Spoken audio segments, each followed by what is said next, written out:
The pandemic has affected every aspect of life, including the performing arts. There's plenty of data. Third quarter unemployment rates of 54% for dancers and 52% for actors, a 33-fold decline in consumer spending on all performing arts.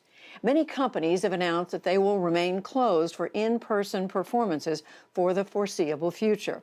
But as Jeffrey Brown found, there are glimmers of hope and pockets of movement where the show, even in new ways, is going on. Here's a look for our ongoing arts and culture series, Canvas.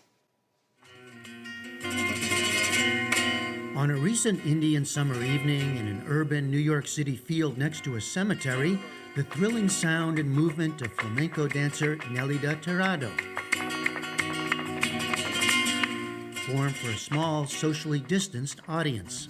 This is the Bronx Academy of Arts and Dance, known as BAD, an organization that presents work by local artists, especially women, people of color, and LGBTQ artists.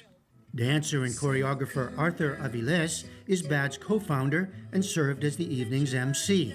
Its theme, staying alive. What's important to us is to make sure that we keep in touch with who it is that we are in these unfortunate times. We want to create a platform for the community to be a star on. That's really what we say. Housed in a Gothic revivalist church with a black box theater that seats just 50 people, this 21-year-old organization has a 7-person staff and budget under $1 million, supported by foundations and government grants.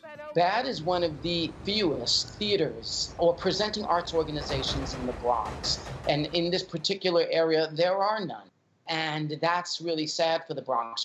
Do a recording of yourself. Indoor performances aren't possible, but BAD offers its space to local artists to create virtual events and to teachers to continue dance and other classes. In one, young students take turns in person while the rest join via Zoom. This is about boxes and we're confined to that. And art is all about pushing against the boundaries of those boxes and helping all of us see the world. You're used to having to deal with difficult circumstances. People would say, "Oh, you're just poor." And I would say, "Yeah, and." Yeah, and. You can find great creativity in the simplicity of the voice, of the simplicity of the body, of the simplicity of communication. Whatever possessed you to come down? In Portland, Maine, another approach as we watched a rehearsal for an upcoming indoor performance at Portland Stage. How can this show go on? Through a determined response to an existential threat. It's like going on an expedition to the moon in a way, Jeff. It's a different way of doing something that I've been doing for years and years and years, and that seems so secondhand. This is the kind of theater where the artistic director, Anita Stewart, pitches in to paint the sets. Last spring, Portland Stage was closed, leading to $1 million loss in ticket revenues, a huge hit for a company with an overall budget of $2.5 million. Was there ever any question for you that you would be presenting live theater? Oh, yeah, absolutely. This summer, it seemed like it was not going to be possible. Instead, they're aiming for an October 29th opening, but with a play, Lanford Wilson's Tally's Folly, directed by Sally Wood. I feel like Kathy is leading this a little bit. With just 2 actors. And Kathy McCafferty and David Mason are married. No fears about social distancing. Portland Stage installed equipment in its HVAC system, which can eliminate any COVID virus in the air. And it provides regular testing for actors, crew, and staff. The audience will be limited to just 50 in a 288-seat theater. Even 50? How do you convince people to come in? It is a challenge, and I think a big part of it is doing the work that we're doing to make sure people know that we are taking safety precautions that are going to make this experience as safe as it possibly can be. That's helped by being in a state with relatively few COVID cases. Still, going forward is fraught. Is this a viable financial model for you, though? This isn't going to bring in much money, right? Long term, this is not viable. This is about providing a service right now, and it's a service of the heart. It's a service of the soul, it's a service for the artists that we can employ, and it's a service for the small number of people that will be able to come in and see the work. Innovative new production and financial models are also being tested, including scaling down the grand in opera to something more intimate and even colorful, in an outdoor circus tent on a baseball field. You know, they say never waste a crisis. And I think this crisis created two sort of business models that could be with us for years to come, and that's the people and the location.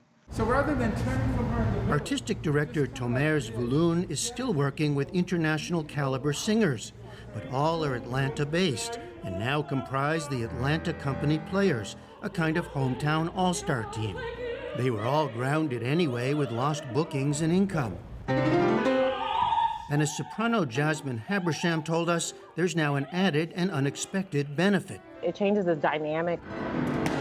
You could have a family and you can be secure, and you can even, just have that availability to be by the ones that you love and do what you love as well.